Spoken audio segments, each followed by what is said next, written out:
This is the Truth, Lies, and Alzheimer Show, brought to you by Global Media Network, LLC, and Passionate World Talk Radio. Passionate World Talk Radio is a wholly owned subsidiary of Global Media Network, LLC, and our motto is to educate, enlighten, and entertain. I'm Ken Pollia, and I'm here to introduce our host. She is an Alzheimer and dementia expert.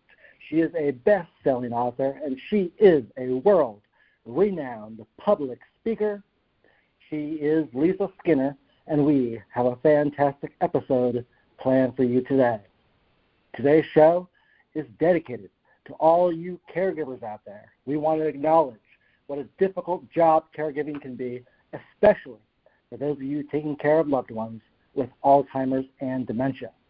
In today's show, Lisa will emphasize how important it is to be prepared for everything and anything that could come up during your caregiving journey.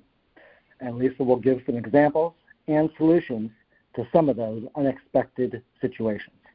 And in her What's New segment, Lisa will offer an update on actor Bruce Willis's condition.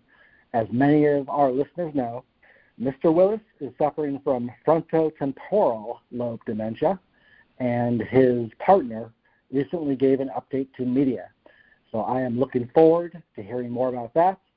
And with that, I will turn it back over to Lisa for today's show. Thanks so much, Ken. Thanks for the wonderful introduction that you always give me. Aw, I'm so touched. Anyway, hi, everybody. Thanks for joining us today for another edition of the Truth, Lies, and Alzheimer Show with your host, Lisa Skinner. That's me. And I really want to spend some time acknowledging our fearless caregivers out there in the world and acknowledging what a difficult job this is. Probably one of the most difficult jobs anybody will ever take on in their lifetime, because caring for people with Alzheimer's disease, related dementia, cognitive impairment, cognitive decline, a constantly changing brain, especially when they get to the mid to latter stages of the disease, is so heartbreaking and so challenging. And the thing that makes this caregiving journey so difficult, and it's difficult for actually anybody who's involved, it's difficult for family members and friends, and even if they are not the primary caregiver, just visiting can be presented with so many unexpected challenges, because you never know what behaviors or symptoms are going to show up during that time. So let me talk a little bit more in depth about some of the struggles and the unbelievable challenges that caregivers face when caring for people who live with this disease. As caregivers, caring for people living with Alzheimer's and dementia can be so unbelievably challenging on a minute-by-minute, hour-by-hour, day-by-day basis. So, what is the best way to manage the unexpected, the unpredictable, the behaviors that will inevitably show up when you least expect them? What is the best way? Being prepared for anything and everything. And how do you go about doing that? Well, one way is to know your person, know your loved one, know the person you are caring for. Create a consistent routine for them and don't waver from it. Familiarity is their security. So They like to be in a routine. They like to have repetitiveness. They like familiarity. It makes them feel safe. It makes them feel secure. So that's one way. Know the history of your person, their previous likes, their dislikes, their social habits, their habits of when they used to like to take baths or showers, and what time they want to eat breakfast, and just their daily routines, and know these people inside and out. You can be prepared through knowledge, education, and by assembling a toolbox to handle situations as they arise. And that's going to come from experience and paying attention and see what strategies and techniques work for any given situation. Now, I've said before, not every strategy is going to work for every single situation that arises, even if it's the same occurrence. So it could be a situation that arises that you use one technique and it works, and then that same thing happens the following week and you try that same technique, but it doesn't work. So the more strategies and the more tools you have to pull out of your toolbox to try different things, the more power you're going to have to find something that's going to diffuse that situation at that time. So being prepared. And by going through these experiences as you go through this journey with the person you're caring for or your loved one will make a huge difference for you. So let me give you some examples. What would you do if you planned to give a shower to the person you're caring for, which you do, have been doing for a very long time, several times a week, and most of the time without issue. But on this particular day, you lead the person that you are caring for to the bathroom. And you're going through your little routine of turning the water on and making sure the temperature is right, and you have your towels ready and your soap ready and your shampoo ready, and you're all set to give your person a shower. And they walk by the mirror and absolutely freak out and become very anxious and nervous and angry and dig their heels into the bathroom floor and say, I am not getting in that shower. And you have no idea what triggered that reaction. No idea. So let me give you an example of a real-life phenomenon that we call stranger in the mirror. Now, this is a phenomenon that happens routinely and regularly and is very common.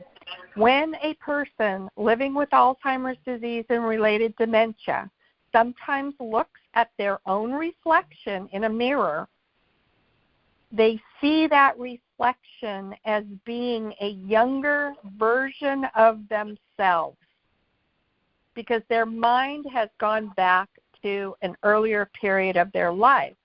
They don't recognize themselves. They think it's a stranger in this mirror looking at them taking their clothes off. And there's no way they're going to take their clothes off in front of the stranger in the mirror. So they flat out refuse to do it. Now, as a caregiver, if you didn't know about stranger in the mirror, and this is a real-life, true-to-life phenomenon that happens on a daily basis with people who live with Alzheimer's disease and dementia, you wouldn't even consider that could have been the trigger of that refusal to take a shower because you never heard of it before.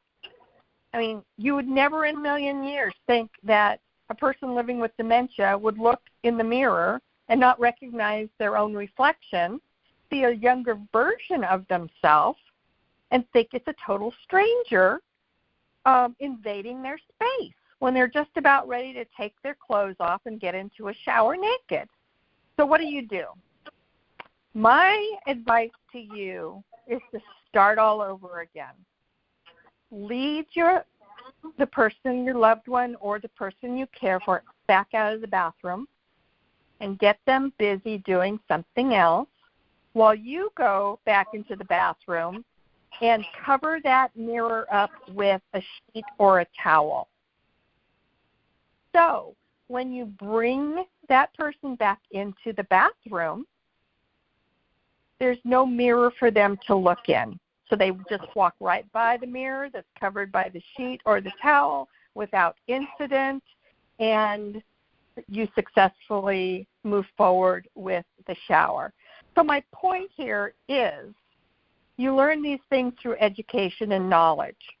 That stranger in the mirror is a real phenomenon that happens on a regular basis to people living with Alzheimer's disease and related dementia because of the changes going on in their brains. So it's actually a simple fix, but you have to know about it. So you will think of that as maybe being the trigger to what just happened. Case in point. Okay. Now, another common situation is you are preparing to feed the person you care for. And you prepare their meal and you put the food items on a white plate. And you take it to the table and set it down in front of them so they can start enjoying their meal. And you set that plate on a white tablecloth. So you've got a white plate with some food items on it sitting on top of a white tablecloth. Now, if you did not know this, that people living with dementia have a very difficult time discerning when there's no contrasting colors separating things. So in this case, it's a white plate sitting on a white tablecloth, and they cannot separate the plate from the tablecloth, and it all just looks like one big blob on the table, let alone being able to separate what food is what and how they're supposed to eat it. So how do you solve that problem? One of the common strategies is to put the food used in an opposing color plate against whatever color your tablecloth is or your table. So, for example, if you have a white tablecloth and you want to serve their meal, use a green plate or a red plate. Those are very common and popular. So when it's sitting on the table, they can tell where the table ends and the plate starts, and then they can look at the food and decide what it is they want to pick up and eat. So again, if you didn't know that they have trouble discerning when the same color things are blended together, you wouldn't know that that might be the problem and why they refuse to eat what you're trying to get them to eat. So again, distinguishing things against the same color background, in this case, a white plate on top of a white tablecloth. So the fix here is to use an opposing color for the plate than what the tablecloth is. That way they can distinguish where the plate it actually is in relationship to themselves, and it doesn't just fall into this black hole that becomes the entire table to them. And then the other recommendation, because it just makes things so much simpler for them, is only offer a couple choices at a time. So maybe have 2 choices on that plate, not 6 different things, because their minds cannot process information the way we do with healthy brains and the way they used to when their brains were healthy. They can look at a couple of items and then say, okay, I'm going to choose this one. So the less choices they are forced to make, the less stressful it is for them. So that's another tip for you. Only offer a couple of options at a time. If they finish, the 2 that you put on the plate, then you can add something else.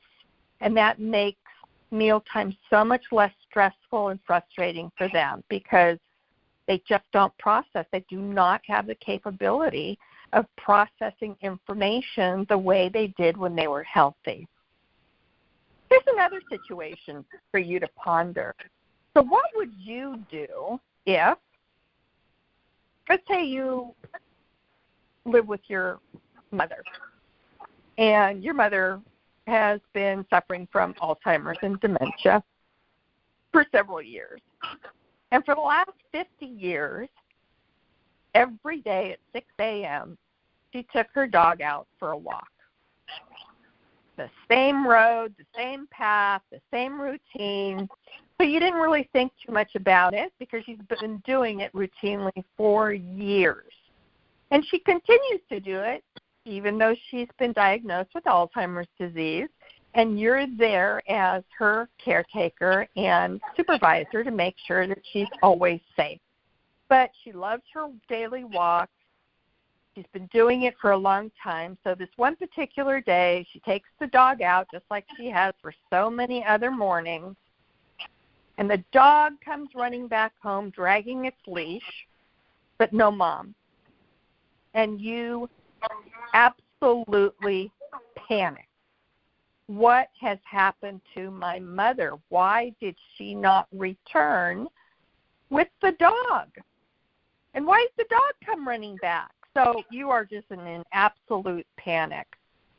So the point of this story is, if you didn't know that at any given second,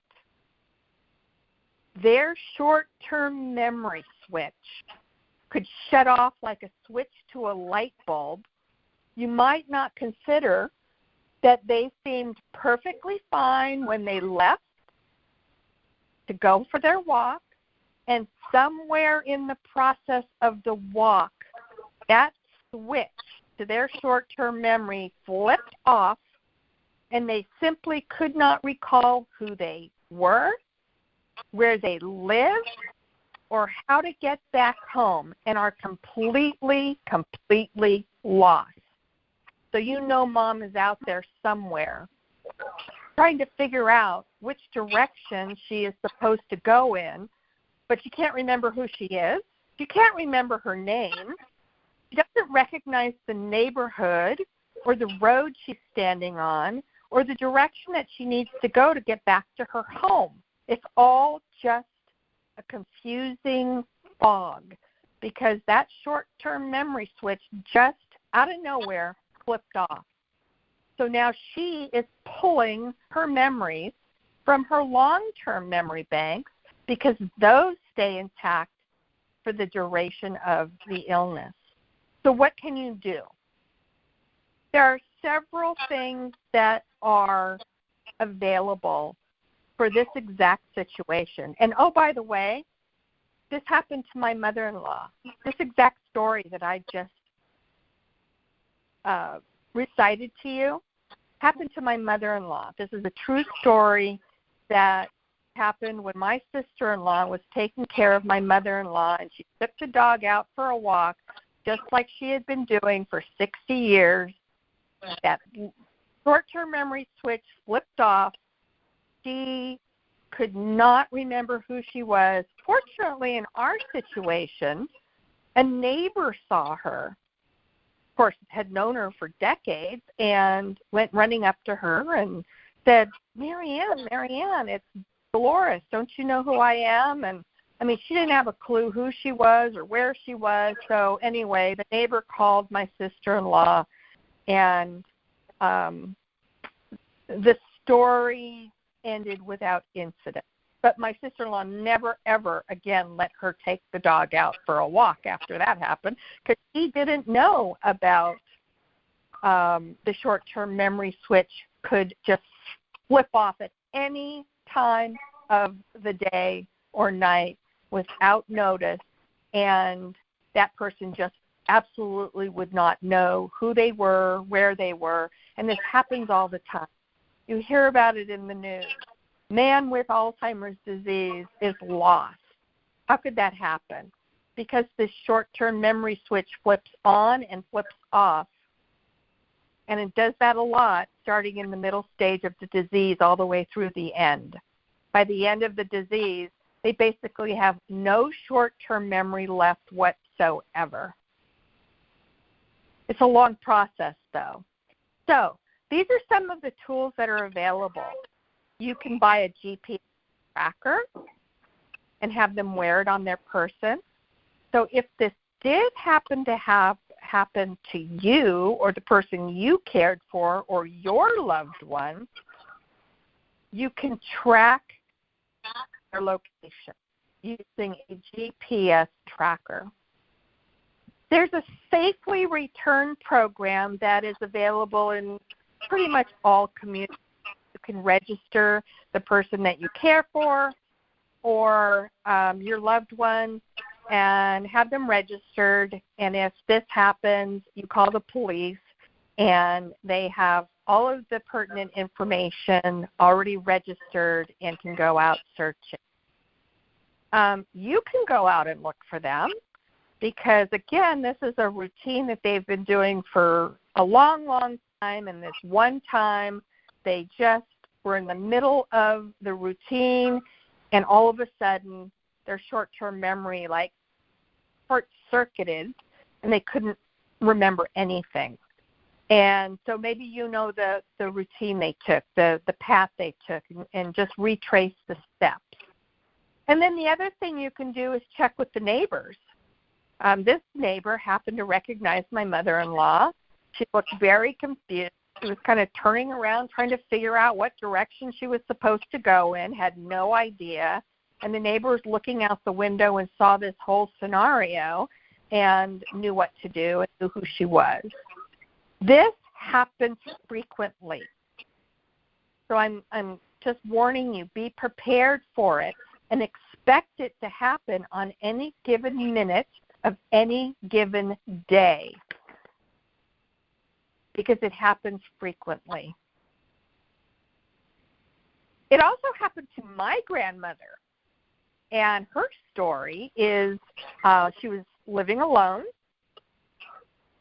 by herself, and she had recently had a diagnosis of what they called back then senile dementia. And she routinely took her car out of the garage and drove it to the grocery store to get whatever groceries she felt she needed. So she left this one day, pulled her car out of the garage, and was very lucid at the time and started driving the direction of the grocery store that she had a million times before. Well, guess what? That short-term memory switch of hers flipped off out of nowhere, out of the blue. And she didn't know who she was. She was driving her car down a 4-lane highway, going in the direction of the grocery store. And that short-term memory switch of hers flipped off just out of the blue. So, what happened? She believed that she had already entered the parking lot of the grocery store. So what did she do? She parked her car, put it in park, and got out of the car in the middle of this 4-lane highway and started walking around trying to find the entrance to the store, with all these people honking at her and coming towards her from the back in their cars, wondering, why is this woman parked in the middle of the road and wandering around? So fortunately for us, a very concerned motorist saw this whole scenario unfolding, got out of his car, and went to see what was going on with her. And she didn't have a clue who she was, where she lived, what direction she was supposed to go in. So he called the police, and they took care of it. Another perfect example of the short-term memory switch flipping off without notice, and the person has no idea who they are, where they are, or what they're supposed to do. Again, this happens frequently. It's a very, very, very dangerous situation for people living with Alzheimer's disease and related dementia to be in, especially for us, because you never know when that short-term memory switch is just going to arbitrarily flip off. It could happen instantaneously, and they could be put in a very dangerous situation like my mother-in-law and my grandma. So let me give you a couple other examples, because I want you to build your toolbox and know these things, because if this situation arises when they're in your care or when you go visit your loved one living with Alzheimer's disease, you'll say, oh, that's the stranger in the mirror phenomenon that Lisa was telling us about. I know what to do. So would you know what to do if all of a sudden the person you cared for started screaming at you and accusing you of stealing her valuable jewelry because she couldn't find it, and believed that since she couldn't find it, you must have been the culprit who took it. You stole it from her. Because did you know that suspiciousness and paranoia are very common symptoms of Alzheimer's disease and related dementia? Very common. Most people who live with Alzheimer's and dementia suffer periodically from suspicious beliefs and paranoia.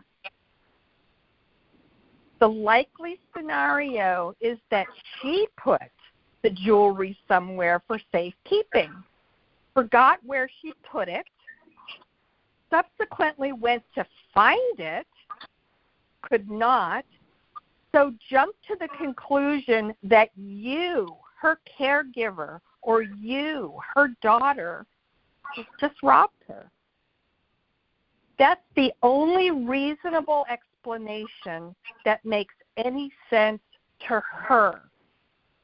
So guess what? Unfortunately, you get the blame. So what should you do about that situation?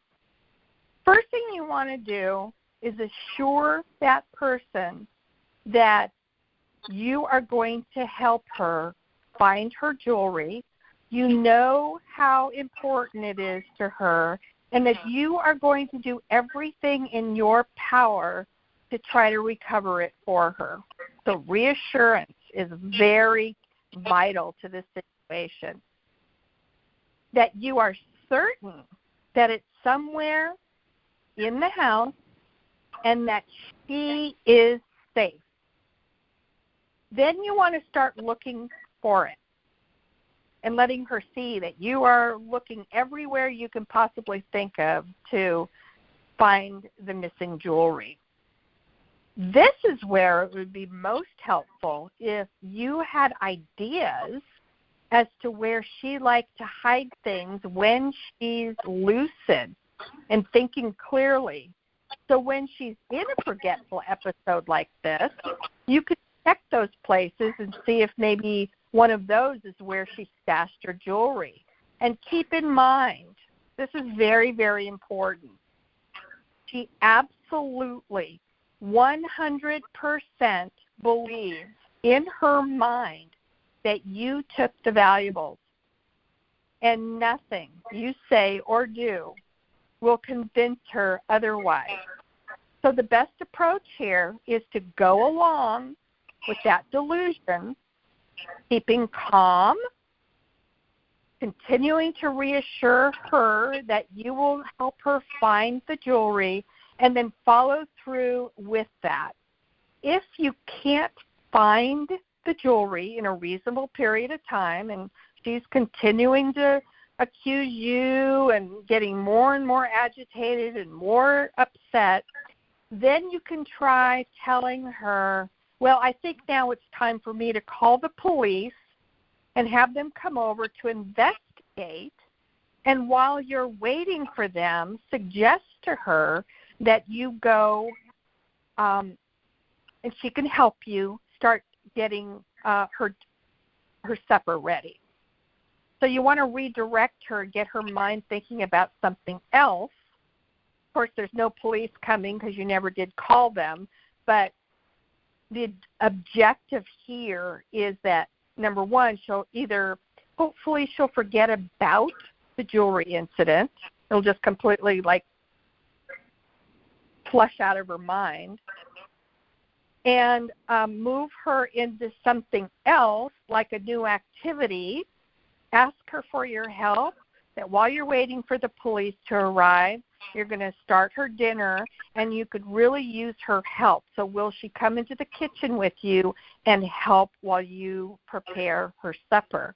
You can have her fold towels. You can have her shred lettuce for a pretend salad. There are all kinds of things that you can do to distract her from being focused on that missing jewelry. Because trust me, once they get an idea in their mind, they don't let go of it very easily. They have to be distracted and then become pivoted and interested in something else. So that's one thing you can do. The last example I'm going to share with you today, and this happens very regularly too. How would you respond or react if your loved one or the person that you cared for started calling you by a different name all of a sudden? I, unfortunately, have counseled so many family members over the years and have led many, many, many support groups for family members with loved ones suffering from Alzheimer's disease and related dementia. And one of the things that they have consistently shared with me over the years is how hurtful it is to them to be called a different name when they're the daughter or they're the son, and they can't believe that their mother or their father doesn't even know who they are, and they are so hurt by that. I can understand feeling that way, but what I want to reassure you is it's not them not recognizing you. This is the disease you're seeing firsthand. And again, that short-term memory switch flips on and flips off, flips on and flips off continuously, starting about the mid-stage of the disease and worsening to the very end. So what happened here?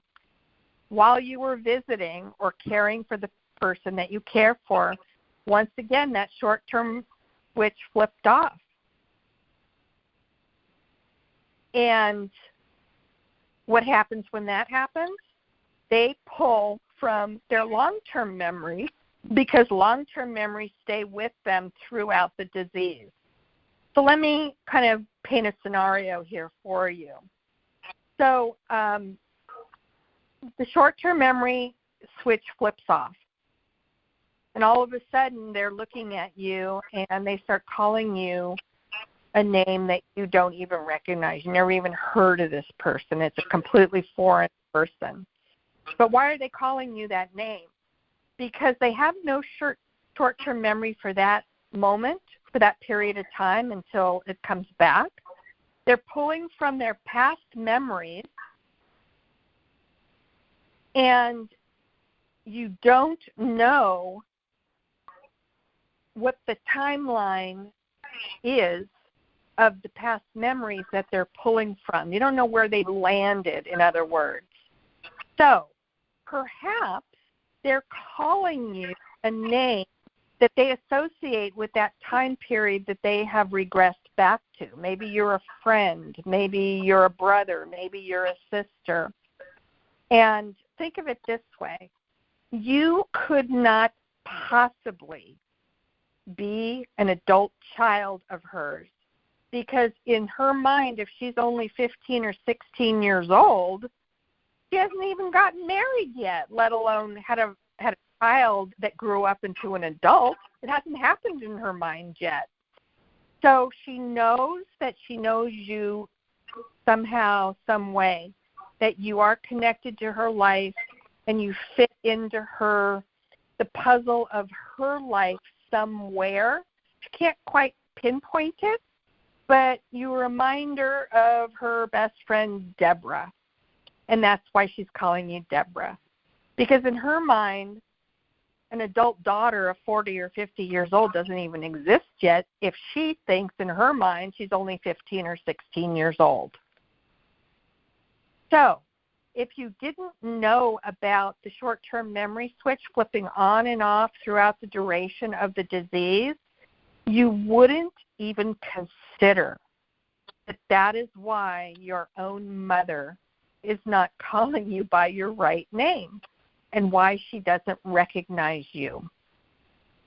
So, all of these things that I'm telling you today are so important so you can be prepared for just about any situation that arises. So the more you know about the changing brain and what the damage being done to the brains of the people living with these brain diseases. Now, if that short-term switch did flip off and you didn't realize it immediately, my suggestion to you is listen for the cues of the time period or the timeline that she has now gone back to in her mind. So if she's talking about, Mom, my mom's at work, but she should be home pretty soon, so let's start cleaning up so she doesn't see the mess we've made while we were here visiting with one another. Obviously, she's talking about a time period way before you entered the picture, and she's somewhere back in a past part of her life. So listen for the cues, and you can tell that that switch flipped off based on what she is talking about. And you can pick up clues as to what time period she is now in her mind. So hopefully that makes sense. If you understand that these situations that I have described to you today happen regularly, starting from about the mid-stage of the disease all the way through to the end stage, then you will have a better understanding of what just happened. And you can do what we call join their reality, go along with it. You can't bring her back to yours. It's impossible. So to make your journey, your care experience with your person or your loved one less stressful and easier to bear, keep these things in mind.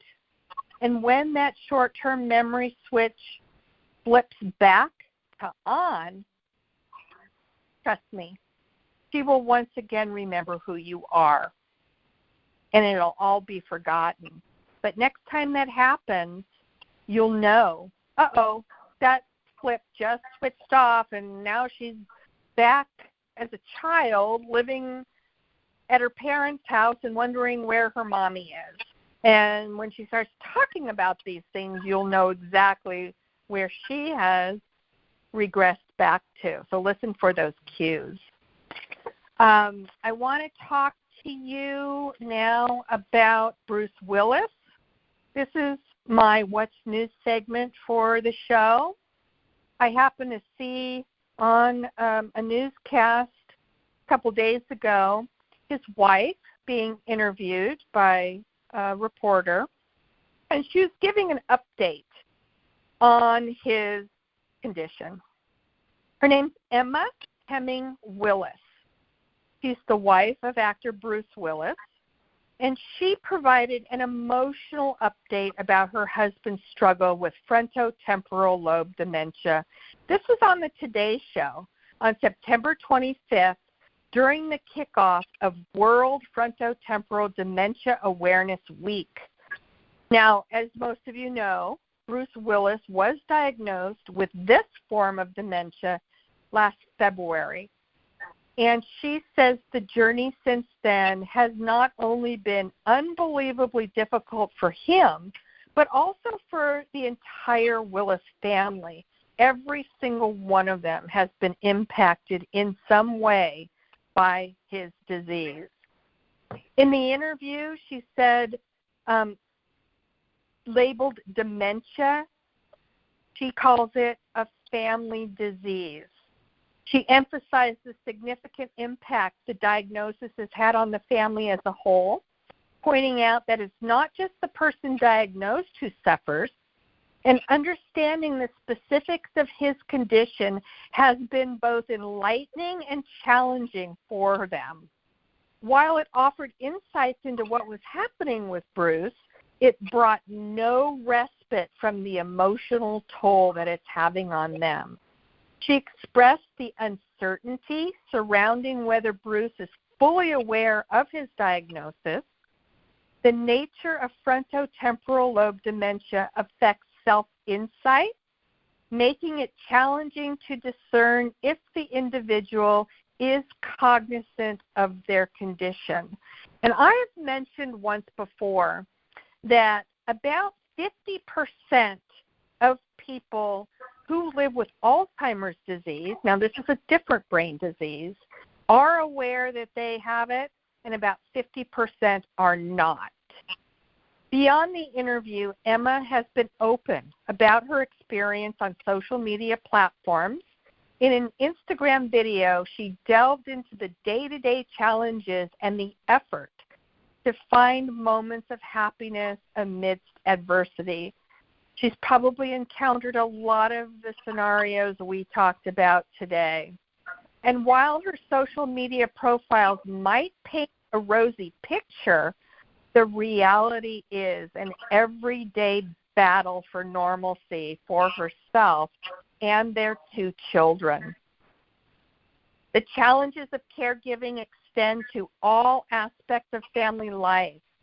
Emma pointed out in her discussion on the Today Show that caregiving is indeed a family disease. It has imparted lessons of love, patience, and resilience to all of them. And the emphasis on the broader family impact resonates with the experiences of many families globally grappling with similar diagnoses. The journey has been nothing short of a roller coaster for the Willis family. Despite the inherent challenges, Emma Hemming Willis continues to focus on awareness and advocacy, underscoring the importance of understanding and supporting those living with dementia and their families. This journey may be arduous, but through unity, resilience, determination, the Willis family seeks to navigate these uncharted waters together. And you can do that too, through education and knowledge and knowing what to expect. So you are not alone out there, my caregivers and my family members. These are some of the similar situations that other people are experiencing too. And find your support group so you will know that you are not alone and that there are many, many others who are navigating these heartbreaking challenges of living with Alzheimer's disease, related dementia, and some of the other brain diseases that do cause dementia. So I really hope this information has been extremely helpful for you today to help you be better prepared for what is next on the horizon in your world. And before we say goodbye, I'm going to turn the mic back over to Ken. He's got a couple announcements for us, and then we'll say goodbye for this week and look forward to having you back on our show next week for another brand new episode of the Truth, Lies, and Alzheimer's podcast. Have a great week, and I will be back in just a moment. Ken? Thank you for listening to the Truth, Lies, and Alzheimer's show with your host, Lisa Skinner. This program can be found on our website at passionateworldtalkradio.com under the Shows tab. You can also search for us on YouTube, and if you want to find Lisa on Facebook, you can search Lisa Skinner Author. If you're interested in Lisa's books or training programs, you can find more information about those at truthliesandalzheimers.com, and all of our books are available on major book selling platforms, including Amazon and Apple Books. And with that, Lisa, take us home. Okay, thanks again, Ken. Thanks again, everybody out there, for listening to this episode this evening. I do want to acknowledge and appreciate everything you do in this very heartbreaking world of Alzheimer's and dementia. Make sure you take good care of yourselves, and hopefully it will make the challenges that you come up against a little easier to bear. I hope you all have a wonderful week, and I look forward to having you join us again next week. Thanks again. Bye for now.